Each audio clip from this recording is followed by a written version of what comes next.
Hi everyone, very good morning. Government scope के एक नए वीडियो में आप सभी का स्वागत है। तो आज हम एक ऐसे मैटर पर बात कर रहे हैं जो हर किसी के जुबान पर है। सुप्रीम कोर्ट में एक केस आया था Sanjeev Roy versus union of India. उसमें सुप्रीम कोर्ट ने कुछ वर्डिक्ट दिए अबाउट रिजर्वेशन। तो आज हम उसी पर चर्चा करेंगे कि उस रिजर्वेशन से क्या इफेक्ट पड़ सकता है और अपने अपने वैकेंसीज लाइक अभी बिहार 2025 बीपीएससी 2025 का जो मैटर है 29/2025 का, क्या वो भी इफेक्ट करेगा या नहीं करेगा वगैरह वगैरह सब कुछ हम लोग जानेंगे। तो आइए शुरू करते हैं। तो सबसे पहले हम लोग ये जान ले कि ये मैटर किसका था। तो ये Sanjeev Roy versus union of India था। और ये मैटर कहाँ से चालू हुआ? ये एसएससी कांस्टेबल के पद से चालू हुआ। संजीव रॉय का पहले सिलेक्शन नहीं हुआ, फिर क्या हुआ, वही सब कुछ हम लोग जानेंगे। मैटर ये नहीं है कि संजीव रॉय के साथ क्या हुआ, हम इसे जनरलाइज्ड फॉर्म में जानेंगे और समझेंगे कि ऐसा मैटर क्यों हुआ। ठीक है। तो पहले संजीव रॉय हाई कोर्ट गए तो हाई कोर्ट ने उन्हें परमिट कर दिया या जो आदेश दिया। हाई कोर्ट के बाद इंडिया गए, union of India supreme court चले गए और वहां पे हाई कोर्ट के जो भी फैसले थे उसे चेंज कर दिया गया। तो अब मैटर समझते हैं कि मैटर क्या था। तो उसके लिए सबसे पहले हम लोग एक सपोज कर लेते हैं, एक सिनारियो ले लेते हैं, एक सीन ले लेते हैं। ठीक है। सीन में क्या ले लेते हैं हम लोग कि एक कोई वैकेंसी है, कोई फॉर्म निकली है और उसमें यूआर की भी एक सीट है। ध्यान रखिएगा, यूआर की भी एक सीट है और ओबीसी की भी एक सीट है। ठीक है। और यूआर की कट ऑफ मान लेते हैं 60 गई है और ओबीसी की कट ऑफ 62। जनरली ऐसा होता नहीं है, आपको मैं पूरी बता दूं। जनरली ओबीसी का जो भी रहता है वो हमेशा जनरल से कम होता है, लेकिन इस केस में हम मान रहे हैं कि ओबीसी का कट ऑफ ज्यादा गया है यूआर से। अभी मेरे मुंह से एक वर्ड निकला जनरल। आपको बताते चलो, सब लोग ये जनरल कर रहे हैं, लेकिन अगर हम कैटेगरी की बात करते हैं तो there are only 2 categories. First one is UR that is unreserve and second one is क्या? रिजर्व। अब अभी दोनों का मतलब समझ लीजिए। हम लोग जनरल किसके लिए यूज कर देते हैं? यूआर के लिए, लेकिन ये जनरल एक्चुअली होते नहीं है। यूआर में एक पार्ट है जनरल। ठीक है। यूआर में जो कैटेगरी आएंगे वो जनरल आएगा, ओबीसी आएगा, एससी आएगा, एसटी आएगा, ईडब्ल्यूएस आएगा, फीमेल आ गया वगैरह वगैरह, फ्रीडम फाइटर वगैरह, जो भी आप हैं। अगर आप ऊपर से टॉप कर रहे हैं तो you are counted as unreserve. इसी पे फैसला आया है कि कौन कैंडिडेट अनरिजर्व में आएगा। तो पूरी वीडियो ध्यान से देखिएगा, समझिएगा, एक एक चीज को बहुत बारीकी से समझाऊंगा आपको। अब रिजर्व कैटेगरी में कौन से आएंगे भैया? ये जो जनरल वाले जो लड़के हैं या लड़कियां हैं ये यहाँ पे नहीं आएंगे। रेस्ट सभी जो भी रिजर्व कैटेगरी में रहते हैं, जो आरक्षण का फायदा लेना चाहते हैं, वो रिजर्व कैटेगरी में आ जाता है। ठीक है। अभी के टाइम में 40% रिजर्व है और 40% अनरिजर्व है और 60% जो है आपका रिजर्व है, इंक्लूडिंग 10% ईडब्ल्यूएस। ठीक है। हाँ, ईडब्ल्यूएस जो है वो 10% जो है आपका जनरल के लिए दिया गया है, इससे मतलब सामान्य कास्ट के लिए। ठीक है। जिसमें आपके जो अपर कास्ट आते हैं वो सारे ईडब्ल्यूएस में आते हैं।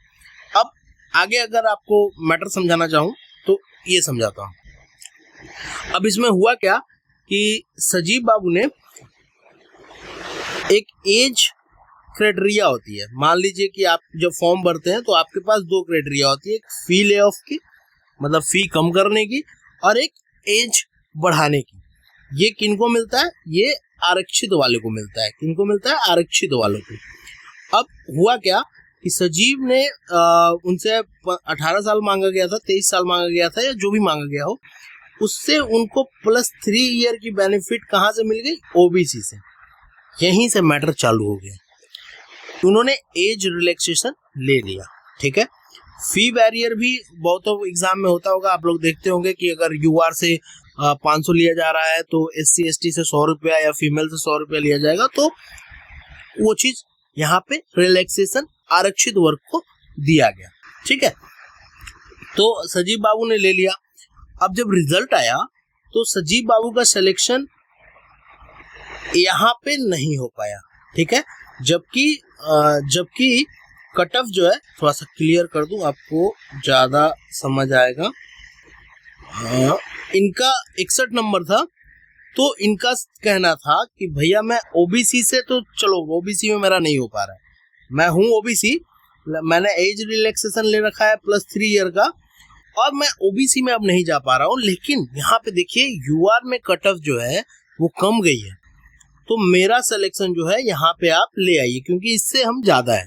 ठीक है, तो यहाँ पे मैटर ये हुआ, जनरली ऐसा होगा नहीं, ये जो एक कैंडिडेट है जिसका 62 नंबर है, उसने भी ऑलरेडी एज रिलैक्सेशन ले रखा होगा, नहीं तो वो यूआर में आ जाता। आप समझिए, अब इसको मैं जनरलाइज फॉर्म में लास्ट में बताऊंगा कि अभी क्या सीन बनेगा। चलिए, तो केस ये हो गया कि उनका मार्क्स यूआर कट ऑफ से ज्यादा था, तो वो चाहते थे कि हम चले जाए यूआर में, ओबीसी में तो उनका सिलेक्शन नहीं हुआ, जो लास्ट कैंडिडेट सेलेक्ट हुआ। ठीक है, हाई कोर्ट ने क्या कहा, अब आइए यहाँ पे, तो हाई कोर्ट ने Jitendra versus state of UP का हवाला देते हुए कहा कि रिजर्व वर्ग के उम्मीदवारों ने एज फी की छूट ली हो, लेकिन उनके अंक अनरिजर्व जनरल सीटों के अंतिम चयनित उम्मीदवार से ज्यादा हो, तो उसे मेरिट के आधार पर अनरिजर्व सीटों के लिए मान लिया जाए। ठीक है, ये पहला वर्डिक्ट था। दूसरा, उन्होंने बोला कि हाईकोर्ट ने यह भी कहा कि एज छूट, फी छूट वगैरह concession in aid of reservation है, और ये ओपन कंपटीशन को बिगाड़ती नहीं है, इसलिए यदि कोई उम्मीदवार स्कोरिंग में जनरल कट ऑफ पार करे तो उन्हें अनरिजर्व सीट में लिया जाना चाहिए। थर्ड, ये कहा कि हाईकोर्ट ने यह माना कि अगर भर्ती कार्य एक रिक्रूटमेंट रूल नोटिफिकेशन में माइग्रेशन को स्पष्ट रूप से नहीं कोई प्रावधान दिया हो, तो उम्मीदवार को जनरल सीट के लिए आवेदन स्वीकार किया जाएगा। तो ये था उनका कहना, मतलब कहना था कि भाई जो आपकी एज है और फी है, ये एड ऑफ रिजर्वेशन है। ठीक है, ये पार्ट ऑफ रिजर्वेशन है, आप उन्हें आर्थिक और उम्र की छूट दे सकते हैं।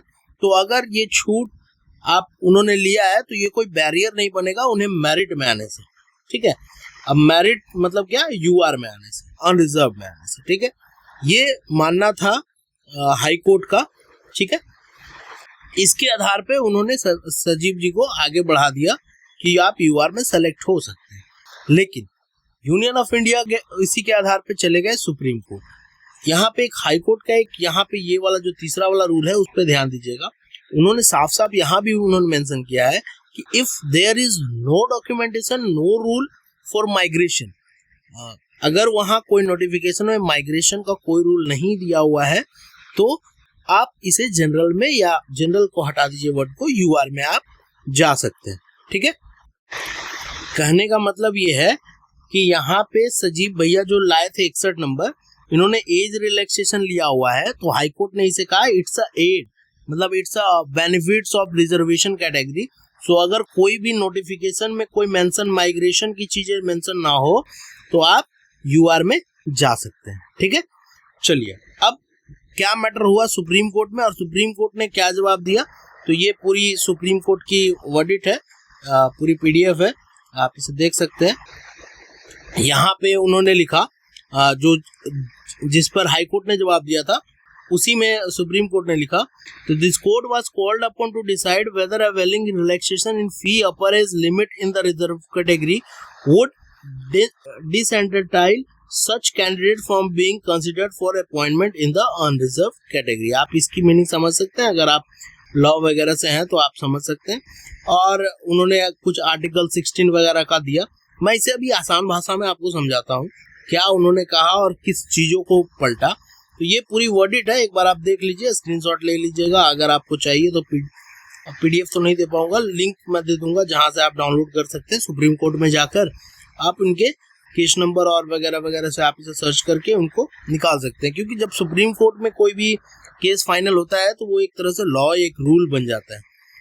लास्ट में उन्होंने क्या कहा, देखिए 32 number, whether a reserve category who has availed relaxation in fee upper age limit to participate in open competition with general candidate may be recruited against unreserved seat would depend on the facts of each case, that is to say, in the event there is no embargo in the recruitment rule, employment notification such as reserve candidate who have scored higher than the last selected unreserved candidate shall be entitled to migrate and be recruited against unreserved seat. However, if an embargo is imposed under relevant recruitment rule, such reserved categories shall not be permitted to migrate to the general category seats.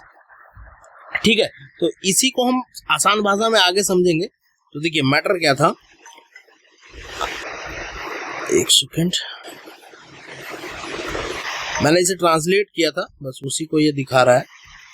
तो supreme court का फैसला हिंदी का सरल रूप में आप समझिए matter को. तो मैटर ये था कि मामला एसएससी कांस्टेबल भर्ती, जीडी भर्ती का था. ओबीसी उम्मीदवारों को नियम के अनुसार 3 साल की आयु छूट दी गई. कुछ ओबीसी उम्मीदवारों ने इस छूट का लाभ लिया पर ओबीसी कोटे में चयनित नहीं हो पाए. उनके अंक सामान्य वर्ग के अंतिम चयनित उम्मीदवार से ज्यादा थे, इसलिए उन्होंने दावा किया कि सामान्य वर्ग मतलब समझिएगा आप इसे यूआर समझिएगा. क्या समझिएगा? यूआर. हाईकोर्ट ने उम्मीदवार के पक्ष में फैसला दिया था. ठीक है, सुप्रीम कोर्ट ने क्या कहा? सुप्रीम कोर्ट ने कहा, पहला तो उन्होंने हाईकोर्ट का फैसला एसाइड कर दिया, मतलब चेंज कर दिया. अदालत ने कहा, सुप्रीम कोर्ट ने कहा, माननीय सुप्रीम कोर्ट ने कहा कि अगर कोई आरक्षित वर्ग का उम्मीदवार आयु सीमा में छूट लेता है और भर्ती नियमों को में साफ लिखा है कि ऐसा उम्मीदवार सामान्य वर्ग की सीट पर नहीं जा सकता, तो उसे जनरल कैटेगरी में शामिल नहीं किया जा सकता. कहने का मतलब है कि जो भी नोटिफिकेशन निकला, अगर उसमें ये साफ साफ दर्शाया जाए कि अगर आपने किसी भी बेनिफिट्स की ली है, कोई भी बेनिफिट्स, अगर एज रिलैक्सेशन, फी रिलैक्सेशन वगैरह लिया है, तो आप यूआर में आप नहीं जा सकते, आप रिजर्व हो गए ओबीसी के लिए या एससी के लिए या एसटी के लिए, आपने जिस कैटेगरी में जिसके लिए आपने फायदा लिया. ठीक है, आगे बढ़ते हैं हम लोग. केवल वही उम्मीदवार जो जनरल कैटेगरी की सीटें पर चुने जा सकते हैं जो बिना किसी छूट रियायत के सामान्य वर्गों की तरह परीक्षा दे और मेरिट से पास हो. भर्ती अधिसूचना यानी नोटिफिकेशन, नियमों की भाषा, रिक्रूटमेंट रूल नोटिफिकेशन बहुत अहम है. अगर उसमें साफ लिखा हो कि छूट लेने वाला सामान्य सीट के लिए अयोग्य है तो नियम मानना जरूरी है. नतीजा क्या हुआ, इम्प्लीमेंटेशन क्या हुआ कि अब एसएससी दूसरी भर्तियों में ओबीसी, एससी, एसटी उम्मीदवार अगर छूट लेंगे तो वे जनरल सीट पर क्लेम नहीं कर पाएंगे. अगर ऐसा उन्होंने मेंशन कर दिया तो कि if you are taking the benefits, you are not going to considered as a UR candidates, you are now going to be considered as reserve candidates in which you are going to apply like SC, ST, OBC वगैरह वगैरह. तो general seat सिर्फ उन्हीं reserve category उम्मीदवारों के लिए खुलेगी जिन्होंने कोई छूट नहीं ली, जनरल कैंडिडेट जैसी कंपटीशन दे. मतलब साहब कि अब अगर आपने रिजर्व कैटेगरी है और छूट लिया तो आप जनरल में नहीं माने जाएंगे. जनरल मत मानिए, आप इसे यूआर मान लीजिए. ठीक है, आरक्षित है, बिना छूट के हैं, जनरल मेरिट लिस्ट में आप चुने जाएंगे, मतलब यूआर में आप चुने जाएंगे. अब समझिए दिक्कत कहाँ हो. अगर कोई बंदा, कोई लड़का है और दो तरह से समझिए, एक वो ओबीसी में है या रिजर्व कैटेगरी में, रिजर्व लेके चलता हूँ, ये जनरलाइज हो जाएगा. ठीक है, अगर वो रिजर्व कैटेगरी में है तो उसके पास दो ऑप्शन है. क्या ऑप्शन है? एक वो एज रिलैक्सेशन ले ले, एक वो फी रिलैक्सेशन ले ले. ये दोनों रिलैक्सेशन वो अवेल कर ले. ठीक है, एक है उसके पास ये है लेकिन वो अवेल नहीं करेगा, मतलब ये नो रिलैक्सेशन इन्होंने चूज किया. ठीक है, अब क्या है कि रिजल्ट आया, रिजल्ट में आपका ओबीसी भी है और यूआर भी है.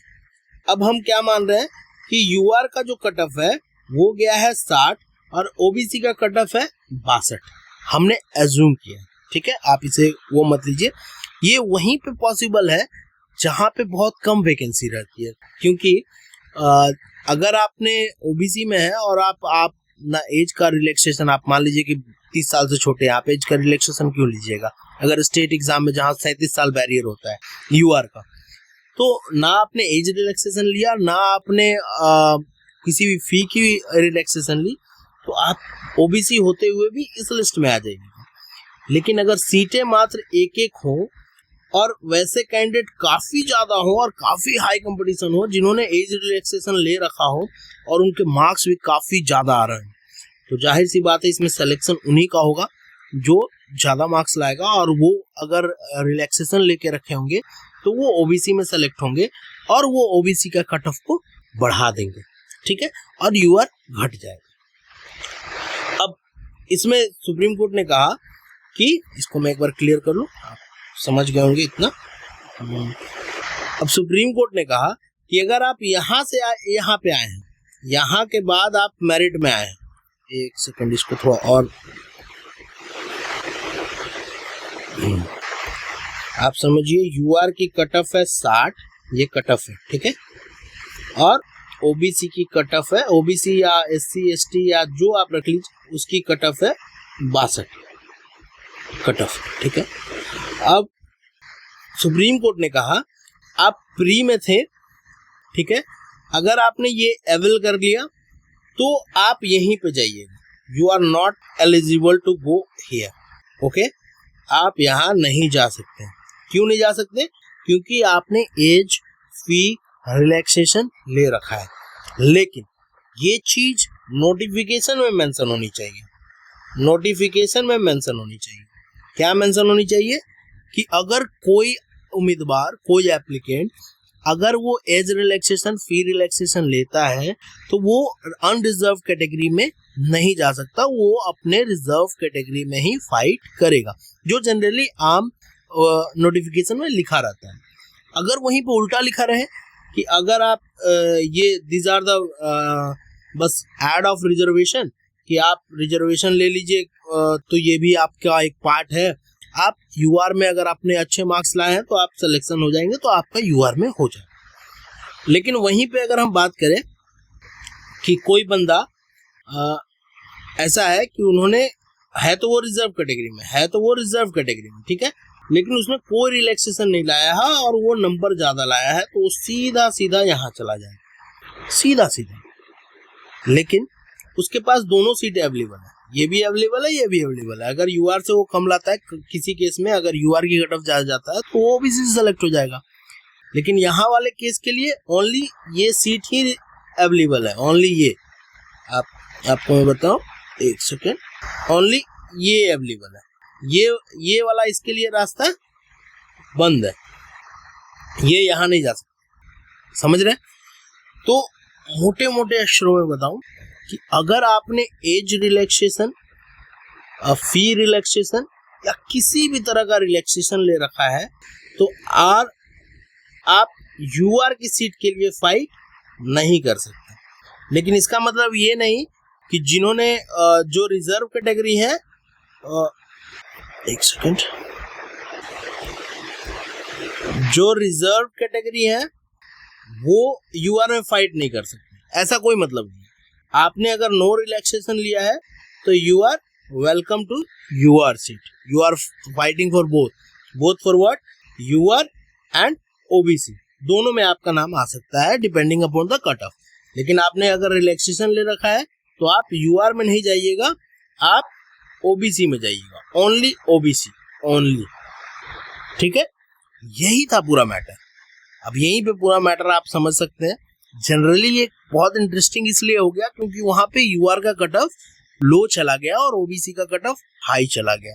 जनरली कम सीटों में ऐसी होती हैं कि जो रिलैक्सेशन वाले हैं उन्होंने ही हाईएस्ट स्कोर कर दिया तो ओबीसी का कट ऑफ ज्यादा चला जाता है, ठीक है। यही पूरा मैटर था। अब कुछ लोग कमेंट में ये भी कर रहे थे कि क्या बीपीएससी एई में इसका कोई इफेक्ट पड़ेगा, तो नहीं पड़ेगा। बहुत ज्यादा सीटें हैं, लगभग 1000 सीटें हैं, कितने ही एज रिलैक्सेशन लेके ऊपर आएंगे। यहाँ ओबीसी का कट ऑफ नीचे ही जाएगा, डाउन ही जाएगा यूआर से, और उसमें यूआर में तो 133 वाला भी खेल है। तो ये बहुत वहीं पे आई थिंक वहीं पे ज्यादा इफेक्ट करेगा जहाँ सीटें 1 से लेके 10 तक हो, 1 से लेके 10 तक सीटें हो तो ही वहाँ ज्यादा इफेक्ट करता है, अदरवाइज ये ज्यादा इफेक्ट करेगा नहीं। तो यही था एक छोटा सा, बहुत सारे डाउट्स हो रहे थे स्टूडेंट्स को कि क्या मैटर हो गया, क्या रिजर्वेशन। तो ये पहले से भी पता था हमें, सुप्रीम कोर्ट ने अपने पहले फैसलों में भी ये कह रखा था कि अगर आप रिजर्व कैटेगरी में हैं और कोई भी रिलैक्सेशन ले रखे हैं तो you are not welcome to UR, you are only for reserve category. ये पहले भी कहा गया था, ये कोई नया चीज नहीं है। बस उन्होंने इसमें ये ऐड किया सारे जो रिक्रूटमेंट निकाल रहे हैं उनके लिए कि काइंडली माइग्रेशन के लिए, मतलब माइग्रेशन मतलब क्या, माइग्रेशन मतलब हो गया कि आप अगर रिजर्व से यूआर में जा रहे हैं, इसकी जो रूल है आप उसे नोटिफिकेशन में जरूर लिखें। ये इम्पोर्टेंट था, एक बहुत ज्यादा इम्पोर्टेंट था। अगर ये कहीं लिखा हुआ नहीं है तो आप फिर चैलेंज करके कहीं भी जा सकते हैं। ओबीसी से यूआर में जा सकते हैं, यूआर से ओबीसी में जा सकते हैं, वो आप पे डिपेंड कर रहा है आपको किधर जाने की इच्छा है। लेकिन ये अब इम्पोर्टेंट आ गया है वर्डिट कि हर एक नोटिफिकेशन में उन्हें लिखना पड़ेगा कि how the students, how the जो मेरिट वाले स्टूडेंट है वो कैसे फ्लो करेंगे रिजर्व से अनरिजर्व में। क्या जब वो रिलैक्सेशन लेंगे तब वो फॉलो कर सकते हैं या नहीं कर सकते। तो सुप्रीम कोर्ट ने इसमें लास्ट में डायरेक्ट ये बोला कि it's depend upon the recruitment agency कि वो क्या चाहते हैं, क्या फी और एज को वो एज अ गिफ्ट दे रहे हैं रिजर्वेशन को, या वो मैंडेटरी मांग रहे हैं कि नहीं अगर आप फी और रिजर्व एज रिलैक्सेशन लीजिएगा तो you are going to be in OBC only, या एससी या एसटी या ईडब्ल्यूएस। तो ये वगैरह वगैरह जो भी था ये पूरा सिंपल वर्ड में आपको समझाने की कोशिश किया होगा, लेकिन वीडियो थोड़ा लंबा हो गया है। अगर फिर भी कोई आपको डाउट है तो कमेंट में जरूर कमेंट कीजिएगा, मैं उसका रिप्लाई दूंगा आपको, ठीक है। बड़े वैकेंसीज में जहाँ पे 1000 प्लस 1500 500 प्लस सीट होती हैं उसमें ये सब इफेक्ट नहीं दिखने में मिलता है। इफेक्ट इसलिए दिखा क्योंकि वहाँ सीटें कम थी और इसलिए यूआर का कट ऑफ ज्यादा घट गया ओबीसी की तुलना में। रेस्ट आपको मिलेगा नहीं ऐसा देखने के लिए। चलिए, अगर वीडियो पसंद आया हो तो लाइक कीजिएगा, चैनल को सब्सक्राइब कीजिएगा। चैनल का नाम है गवर्नमेंट स्कोप। हम इसी तरह के वीडियो लाते रहते हैं। अगर कोई भी गलती इसमें आ रही हो तो प्लीज कमेंट कीजिएगा, मैं उसे सुधार कर कमेंट में पिन कर दूंगा। बाकी गवर्नमेंट स्कोप के साथ बने रहने के लिए आपका बहुत बहुत धन्यवाद। Thank you.